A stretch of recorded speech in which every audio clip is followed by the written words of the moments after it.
this might be, and that's saying something in 9 years, but this might be the most disgusting intro that we've ever had. And I just want to start with full disclosure. I've never had this, but Justin Kuzard is not here. Justin has food poisoning.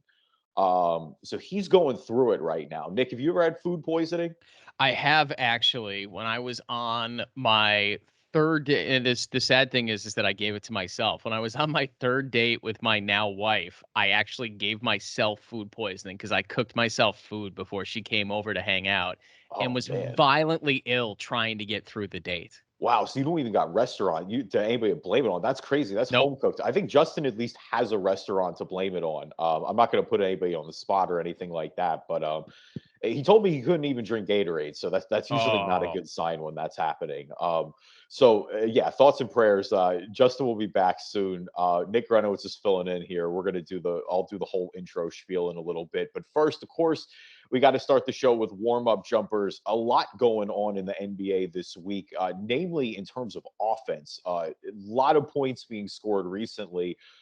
Initially, when we planned to record this episode, I was only going to have Karl Anthony Towns setting the Minnesota Timberwolves franchise record, dropping 60 the other night. And then lo and behold, the very next night, Kyrie Irving goes out and drops 60 points against our hometown Orlando Magic. This is, Jason Tatum has had 250-point games recently. Obviously, we've seen LeBron have 250 points games recently. A lot of offense. I guess first we'll start with Kyrie since that was more recently. And again, that was here in Orlando. 41 points at the end of the first half. But I got to be honest, I was a little disappointed that they took him out after 60 because Kyrie Irving is not playing home games right now, obviously, with the vaccine. So at that point, I don't want to hear the rest excuse like, go for 80, go for 100. Like, if you got 41 points in the first half, I want to see how many you can get. Obviously, 60 points regardless, but they took him out with 8 minutes left against the Magic. I think he should have gone for it since he's not playing home games. yeah, 100%. Like, I would have a hard time as a player ever not going for it. Like, wasn't there a year where Klay Thompson had a ton and like Steve Kerr pulled him out of the game and it Yep. was super disappointing? I would want to go for it because you're a legend at that point in time. You get past Kobe, you get 82 or something like that, or I mean, I don't know if anyone's ever going to touch Wilt's 100 just because of the rest culture in the league, but Kyrie's the perfect example. He should have played every minute the rest of the way in that game to see whether or not he could get to 70, whether or not he can get to 80, because you don't know when you're going to get there again. He's a bit of a streaky 3-point shooter too. He's a great finisher at the rim. So he has some of these games where he just can't miss. And I want to see him finish it, no Yeah. doubt. When Kyrie's locked in, Hmm. he's virtually unguardable. Like there aren't many people when Kyrie Irving is on who can slow him down or who can keep up with him. And obviously, like we knew it was going to be one of those games early. Like when Kyrie comes out hot, again, he's one of those players. It's like he's in that Steph Curry vein, that Damian Lillard vein, where it's like when they get going, look out and get out of the way. Like you said, one of the best finishers in the league. But yeah, I mean, Book had 70 recently, obviously, in the loss, which was crazy. Klay Thompson, I believe, had a 70-point game. Hmm. Kobe had 81, but yeah, just the fact that that was in striking distance, like you could have been in one of the greatest NBA scoring games of all time, it is a bit of a bummer. The other one that I always remember was Carmelo Anthony, because Carmelo Anthony was on pace to 70, I think. This is back in like 2013 or They 2014, took if I him out remember. like in the third quarter. Yeah, they took him out in the third, and I mean, I think he was into the 60s, like close to 70, because I couldn't believe it was happening. Like I was like, oh my god, he might actually get 100. It was the first time, like I think I've ever felt that in my life. And it took him out. We get close, we get robbed. But like I said, at least with them though, like with Carmelo Anthony, he's playing the whole season. Like with Kyrie Irving, with him not playing home games, it's like, yo, come on, you're like giving people in Orlando a show like that. Try to have some history here.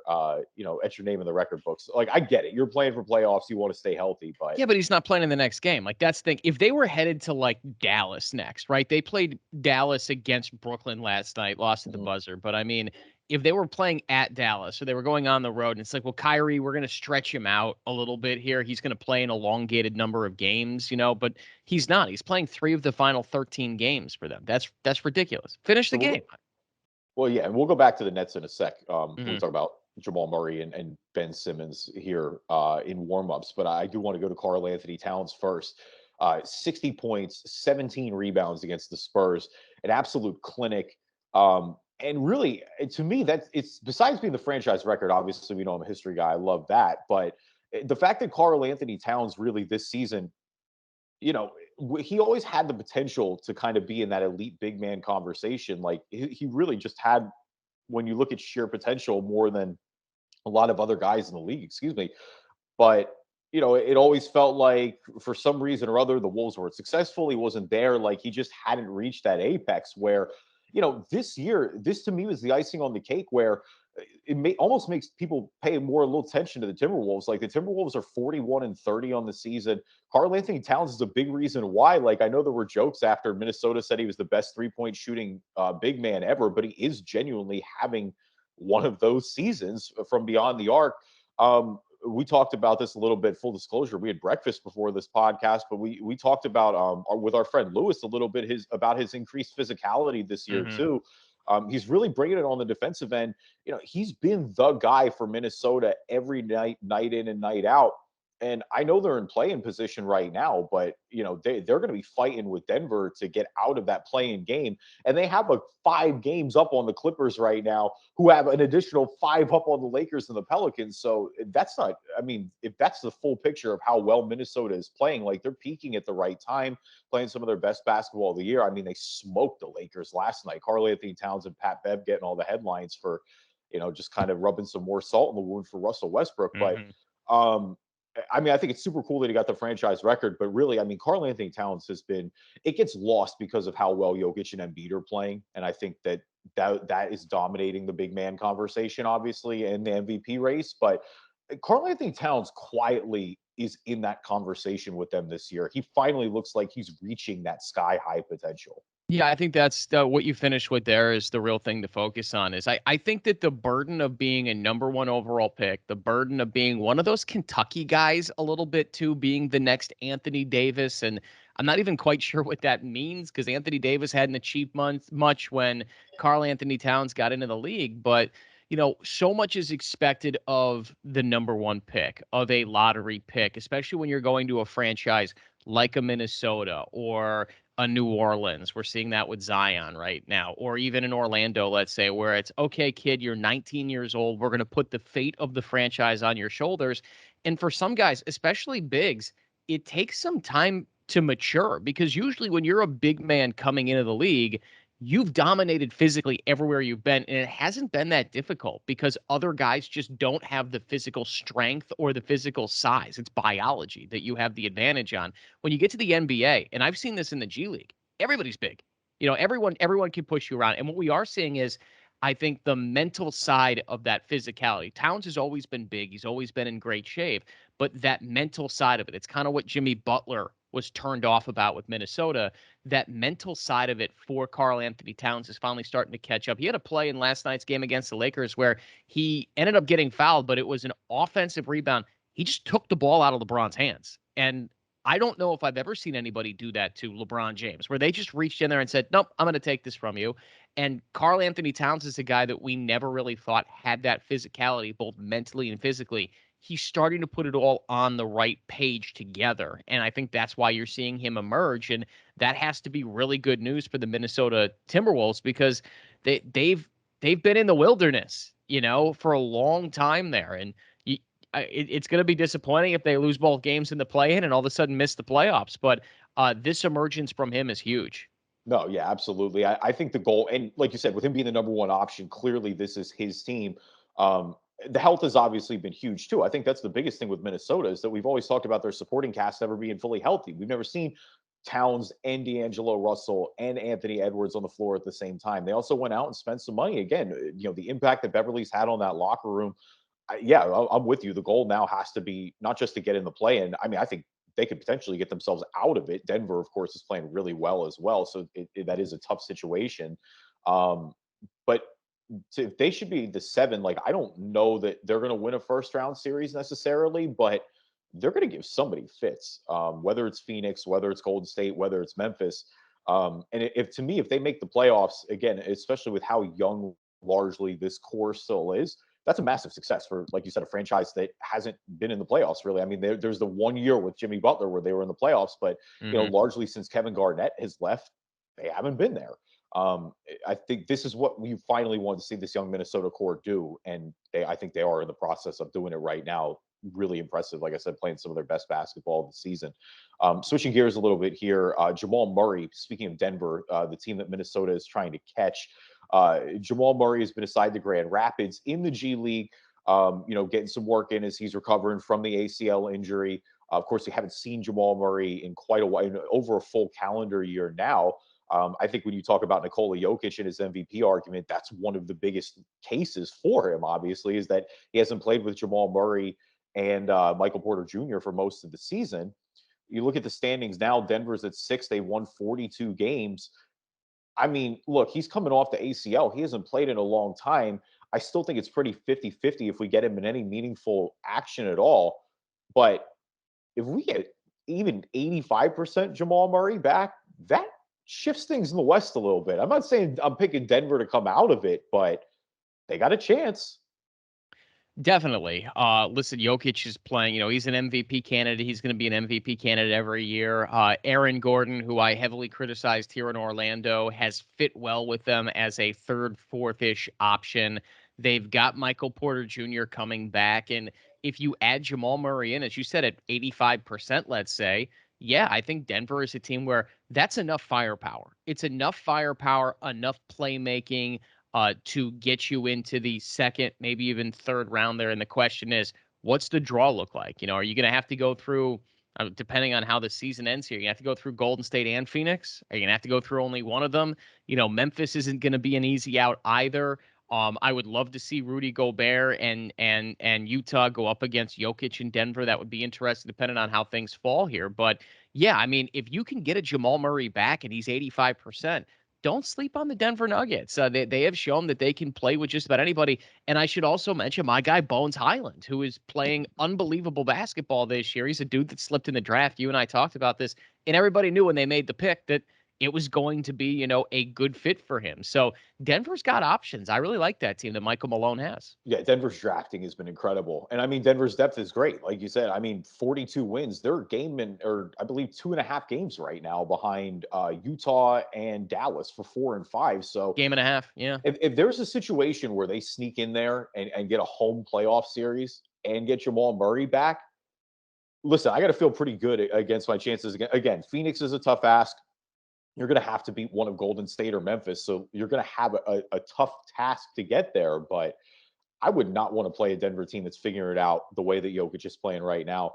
Like you said, other guys have stepped up. Aaron Gordon, I think if Aaron Gordon, I've always said this, if he was in the third or fourth role here in Orlando, I think it There would you have go. gone a lot better. Aaron Gordon was just unfortunately, pigeonholed into being the one, pigeonholed into being the two. And so that's where I think the issue came here in Orlando. Yeah, Bones is great. Like you said, Bones is it's hilarious because there's one guy every year that always falls in the draft. And as soon as he gets picked, everyone is like, yeah, this guy's going to be amazing. And the whole time he's falling, everyone goes, yeah, he's going to be amazing. But then there's always a streak of teams that talk themselves out of them. Bones Highland, as soon as he was taken by Denver, everyone was like, oh, that's an incredible pick. Like right away, you knew that was the pick. That was the guy. Yeah, I mean, Lord knows he torched my Sixers the other night, which did have that cool element to it. Bones is from Wilmington, Delaware. Um, that story with him falling out of the building and Mm-hmm. getting saved. A lot of those first responders were in the crowd as well. So, obviously with the homer hat on, don't like see my team get cooked like that. But Bones is a cool dude. I like watching him play. He again, great drafting for Denver. Ben Simmons is still apparently not going to play as well. Back injury right now. They're saying it's inflammation of a disc. Um, Steve Nash said they're hoping to get him back towards the end of the regular season. I mean, really, again, it's just about the chemistry. With Katie and Kyrie playing, it's crazy the way they are right now. I don't even think you need to worry about adding Ben Simmons in. Like, I still think they could win the finals with him rehabbing and just figuring it out. But, especially with Kyrie not playing, again, with Kyrie not playing home games, you would ideally like to get him into the lineup, see what it's going to look like a little bit. We haven't seen Ben Simmons since that game 7 last year against Atlanta.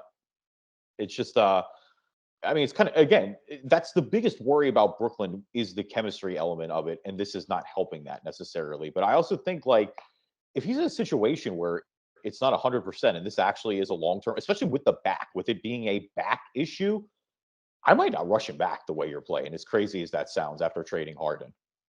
Yeah, it's complicated because anytime you're dealing with a back injury, you have to be careful because that's something that even when you think it's okay. And that seems to be what's going on with Brooklyn, is that they thought it was all right. They were targeting what, Friday, March 18th as a potential return date for Ben Simmons, where he could come back. We And thought he was going to play. yeah, he couldn't go back to back rehab days without feeling some pain. So that's the tough thing with back injuries, and you don't want to injure it more. It could be a herniated disc. We don't really know.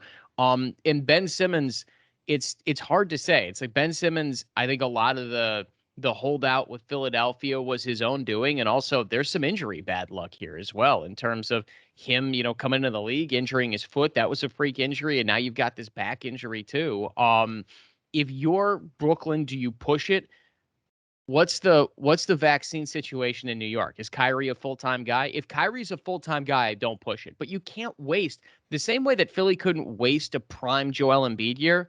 How many more Kevin Durant years do we have of this? Like, I don't know if you can waste a Kevin Durant year like this, where he is still kind of the Slim Reaper and he's out there just cooking guys. Yeah, it's so tough because, I mean, obviously the expectation when he got traded, I mean, even for me as a Sixers fan, like I expected to see Ben Simmons on the floor right away. There was no talk of the injury in the offseason. You figured he was just staying in shape, getting ready. And I'm not suggesting that he wasn't, but this is definitely a wrinkle that I don't think Brooklyn expected. Adding Seth Curry, especially adding Seth Curry to play the Joe Harris role and Drummond to that rotation are huge.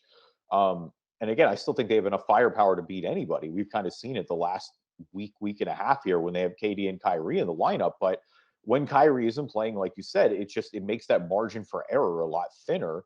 Weirder things can happen when it's just Durant.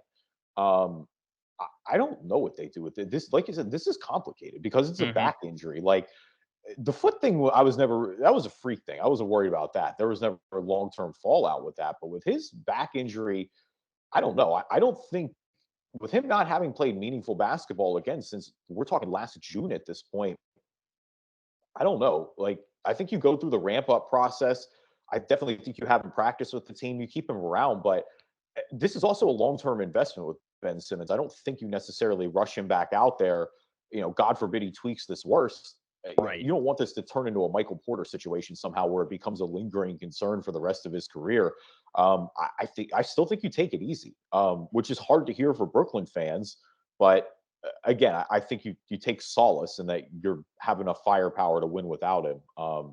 You just don't do anything silly. I think that's the main thing at the end of the day. But it's Yeah, just I crazy. just I just think, I mean, you can definitely don't do anything silly, but I think you can get overly cautious here, where there is Yeah, a point where it's like, all right, we have our dudes. The Eastern Conference, I mean, there's a question about every team in the Eastern Conference. The East is deep, very yeah. deep, but there's at least a question mark about all of them.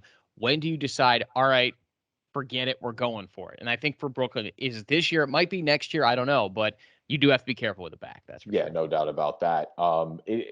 Yeah, it's just crazy. I mean, I got to be honest. I was curious to see what Ben Simmons looked like as well. Like, I wanted to see how he'd fit Hmm. in with this Brooklyn team, like in a little bit of a different role.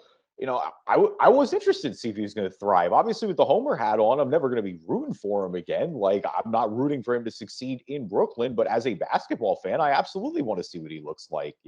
It, and does a lot of things well. And with KD and Kyrie, you can mask a lot of the things he doesn't do well. And so, hopefully he's able to get going again here before the playoff time. And that's again what Steve Nash is saying. He is optimistic is going to happen. Welcome everybody to the Driving Dish NBA podcast. I'm Kevin Rayfuse. Again, our pal Justin Guzart has food poisoning. So joining me, Nick Gryniewicz, host of Live Local and Loud on WDBO 107.3 FM and AM 580 here in Orlando. And of course, the play-by-play voice of the Lakeland Magic, the Orlando Magic G League affiliate. You got the ring on or what? We I flexing do. today for the I YouTube? got the I got the ring on. That's you missed it. The reigning NBA G League champion, Lakeland That's Magic. So yeah, right. I got the ring on. That's right. You got to enjoy the rain now because unfortunately, it doesn't seem like we're going to be going back to back. But you can talk We're not smack until the eliminated trophy's yet. given it out. We're not eliminated yet. We got 9 games left to play here. Maybe we'll sneak our way in. Your Delaware Bluecoats did us in though this past week. Miles Powell. My goodness, Miles Powell is good. Yeah, They beat us in a couple of heartbreakers last week. Yeah. yeah. So 9 games left. Again, hey, see, get in. Weirder things have happened. It's a G League too, so a little more variable Hmm. than the NBA is per se. Follow Nick on Twitter at GetNickG. Leave us a review on iTunes, good or bad, or read them on the podcast. Find the show anywhere you can find a podcast. You can also watch us as well on YouTube. Just subscribe to the Driving Dish NBA. Subscriber number 34 is officially taken, a great NBA number. A lot of legends for whoever claimed that spot. So obviously after 34 is 35, which, hey, talk about Kevin Durant, 35, pretty good number as well. I mean, man, 32, 33, 34, and now 35. That's a good streak. So if you want to be that subscriber and claim your KD status, let us know. And now a word from our sponsors. All right, so Golden State getting a little bit healthier here. Draymond Green is officially back. Klay Thompson's been back now for a little bit as well.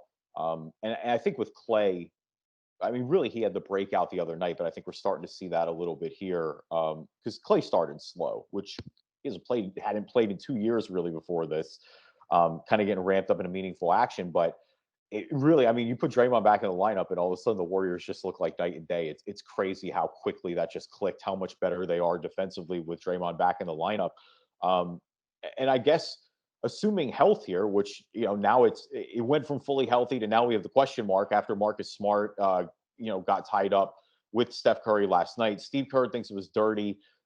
I think the play afterwards when he kicked Klay Thompson was way dirtier. That was dirty. That That was was a crazy. dirty Like, play. yeah, that You was go flying ridiculous. crane kick on Klay Thompson, and his ankle got hooked on Yeah. Clay's right elbow. That could have gotten really. We're fortunate that didn't get really ugly. No, and Steve Kerr was mad. That's as mad as Yeah. I've seen Steve Kerr ever get on side. Like he looked like he was going to go fight Marcus The Smart. last time that he was that mad, he tried to punch Michael Jordan.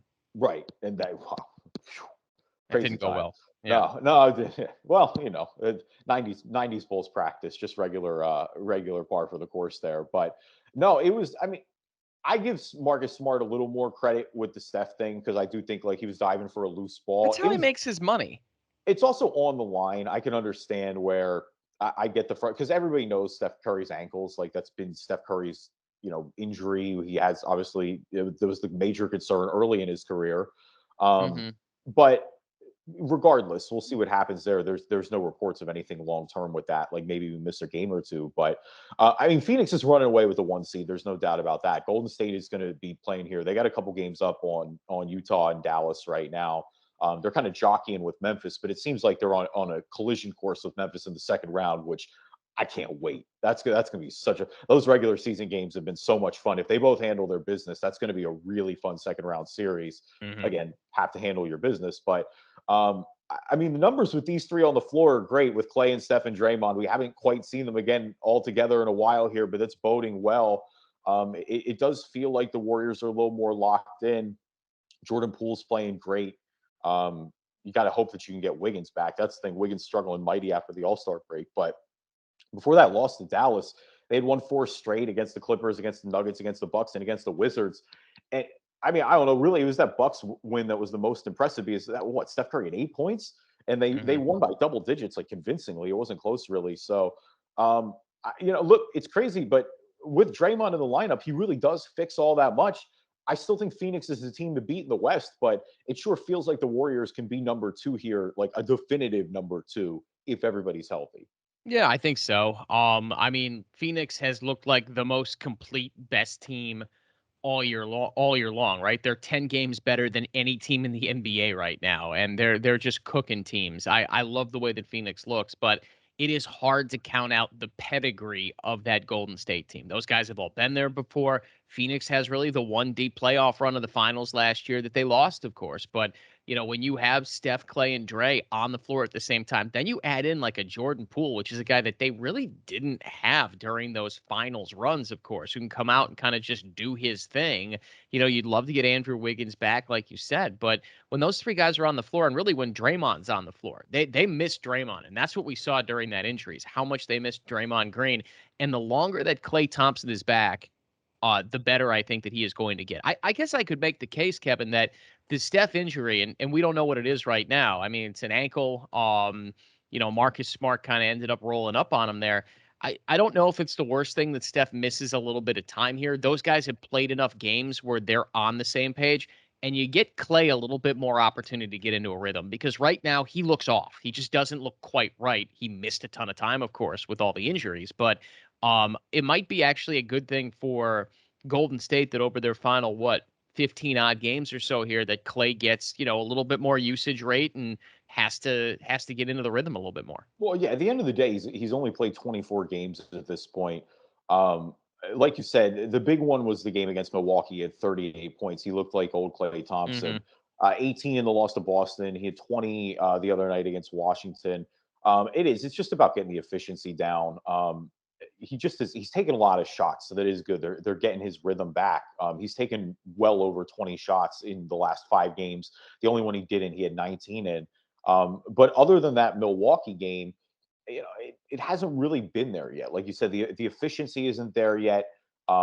He's missing a lot of wide open threes, like corner threes. They're kind of leaving them alone right now, and he's missing some of them that you're not used to seeing him miss. Yeah, his field goal percentage isn't really great on the season. And again, I think if you're Golden State, you're just hoping he snaps out of it. Like that's really the hope of all of this, right? Is that he gets back to Hmm. being old Clay Thompson.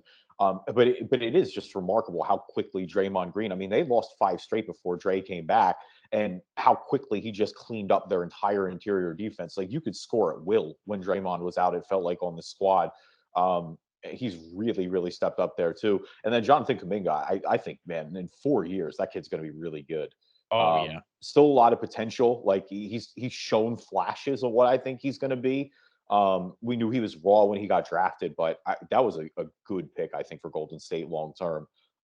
He's really going to handle it well there. Um, yeah, and then again, like you said, you just hope the Steph injury isn't too bad. They're going to be.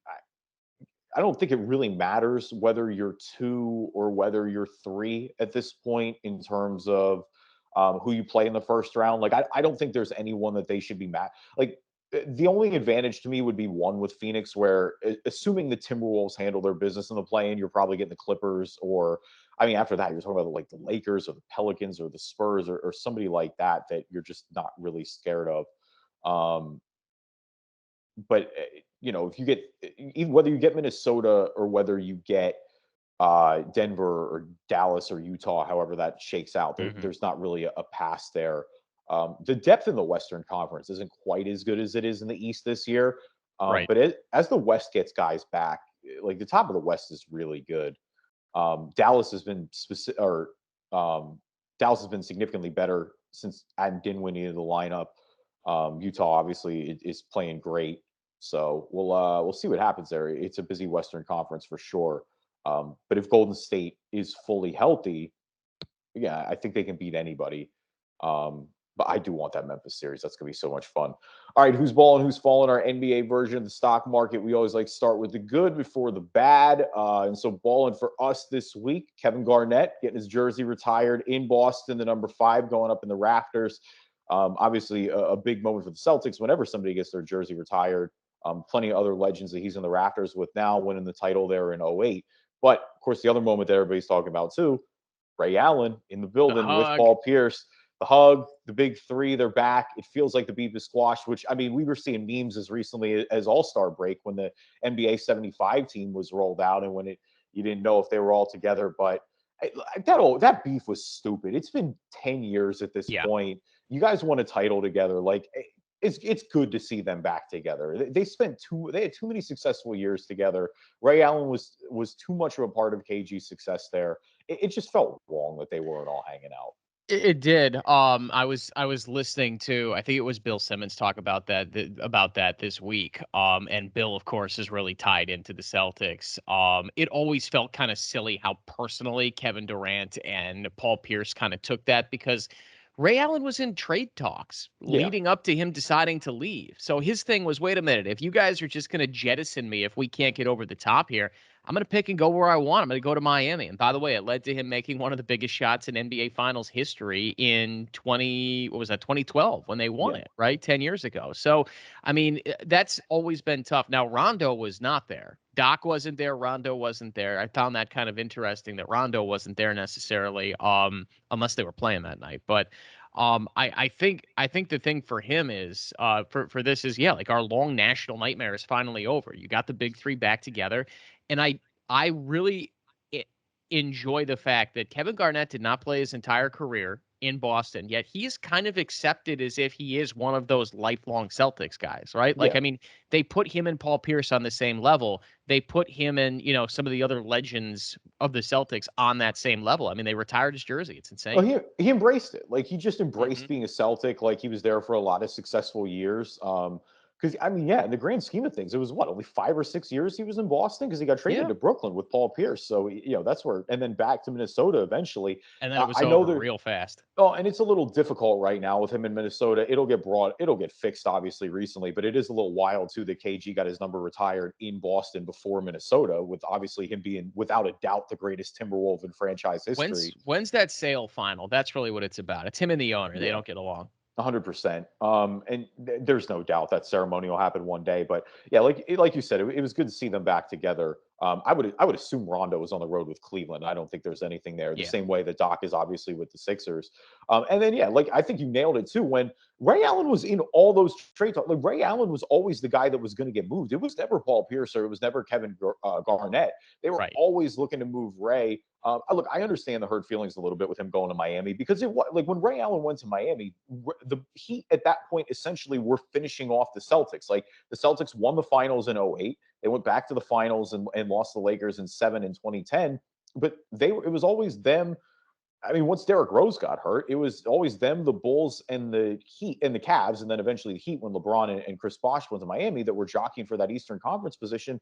Like those Miami teams effectively ended Boston's chance with KG and Paul Pierce and Ray Allen of ever winning a title again. So I could understand the frustration there and understand the hurt a little bit, but it was like, you're not going to let this go forever. Like it is a business. And again, the organization was trying to move him. Like I Hmm. understand that you're upset he's playing for his rival, but it's good to see that they let that go. Life's too short. I would hope, especially with the NBA legends, like not to get serious, but like that's kind of the one thing that I feel like Kobe showed everybody is it's like, look, the world is a Squash weird it. place. Like enjoy the time you have each other while you can.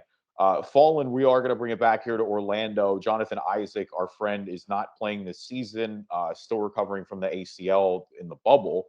I mean, we've seen Isaac at the practice facility. He's been getting some work in, but it sure felt like when Markel Fultz came back, who tore his ACL later than Jonathan Isaac did, and we hadn't heard basically any updates from the franchise all year that he wasn't really going to come back this season, nor do I think he should. I think at this point, with all the injuries that Jonathan Isaac has had, you need to make sure you get him as close to 100% healthy as possible.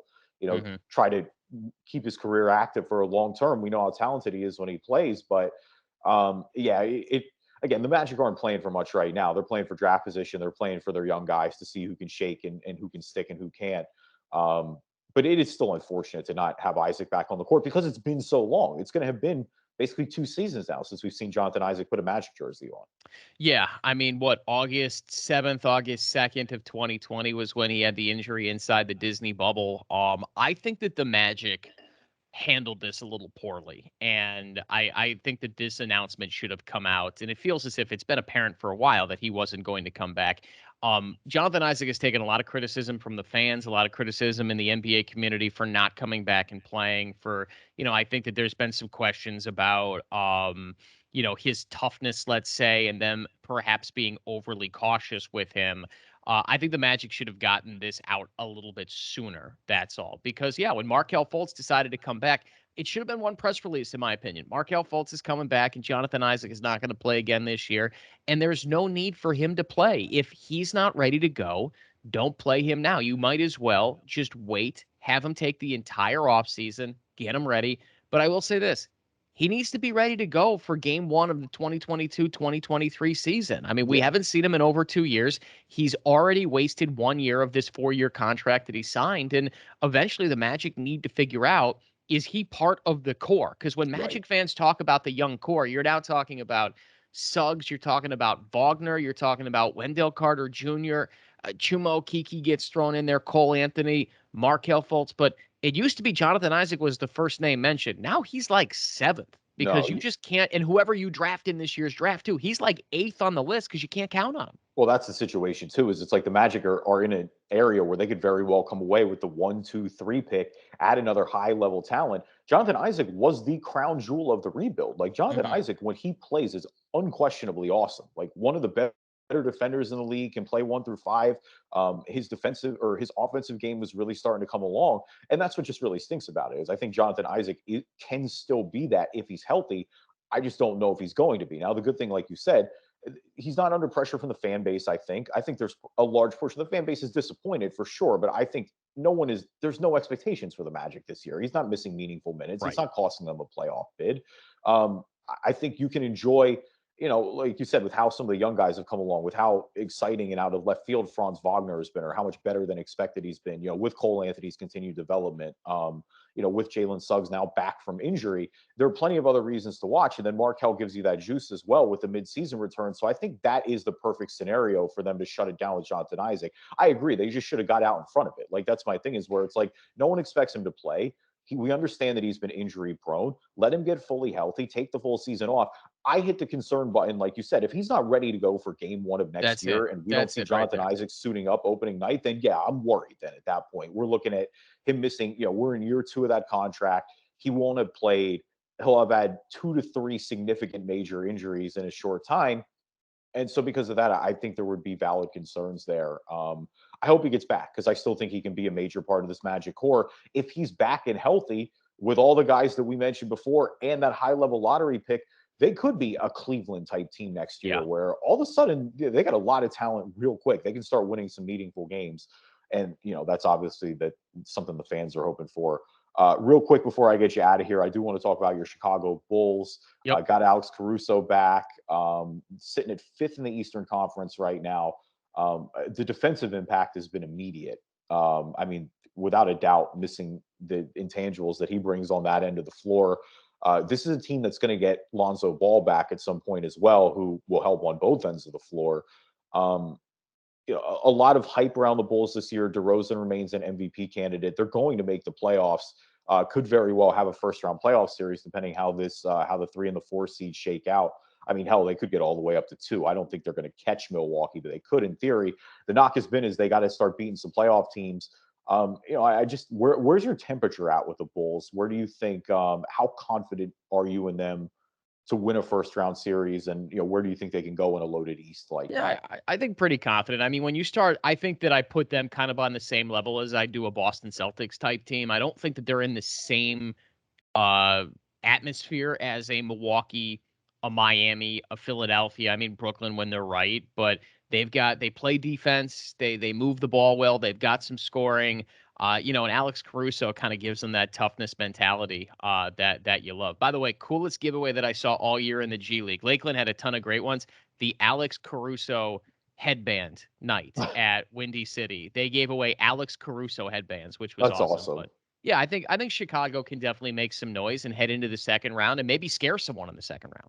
I think they should be really hoping that Philly falls to 4 and that Boston jumps. And I think it's possible because Boston is playing a lot better right now. I mean, Boston's 8-2 in their last 10. Like, Boston to me is in that stratosphere that Milwaukee and Miami and Brooklyn is.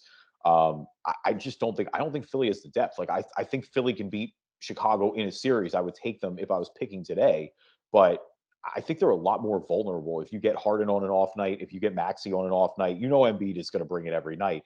But if no one else on that team is bringing it, if the bench isn't scoring, then I don't know. I think they're more vulnerable than some of these other teams are. Or you hope that you get Cleveland in the first round. I think they could beat Cleveland Hmm. as well, but Cleveland kind of headed in the wrong direction. I mean, Toronto could very well jump then. Cleveland may be going down to the play-in game.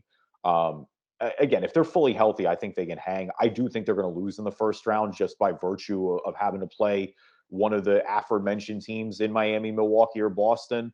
I think if you're Chicago, your best case scenario is for Philly to fall to 4, or you to be 4-5 with them. I would want to avoid Boston for sure. I just think Boston is playing better right now, no doubt about it. Thank you, everybody, for listening to this episode of the Driving Dish NBA podcast. Appreciate you guys as always. Follow Nick on Twitter. Appreciate him filling in. Nick Gryniewicz at GetNickG on Twitter. Play-by-play voice of the Lakeland Magic. You can hear live, local, and loud from 7 to 9 every single night on WDBO 107.3 FM and AM 580 here in Orlando. Again, before we get you out of here, last minute, anything G League end of the season that people should be watching for? Listen, I mean, I think it's going to be a great finish to the year. When you look at the talent in the G League, and I'm biased, I understand this is the most talent that they've had between the Western and Eastern Conference. And you look at the top of the G League's Eastern Conference with the Raptors 905 and the group that they have there, and your Delaware Bluecoats and the Motor City Cruise all the way down. I mean, Grand Rapids, last check was the sixth seed, and they've been running out a ton of talent this year. So it's going to be a fun postseason for the G League. And if you have not made it to a G League game yet, make it out there. If you're a Lakeland, in Lakeland, or if you're in Central Florida, go to a Lakeland game. They put on a great product. It's a lot of fun.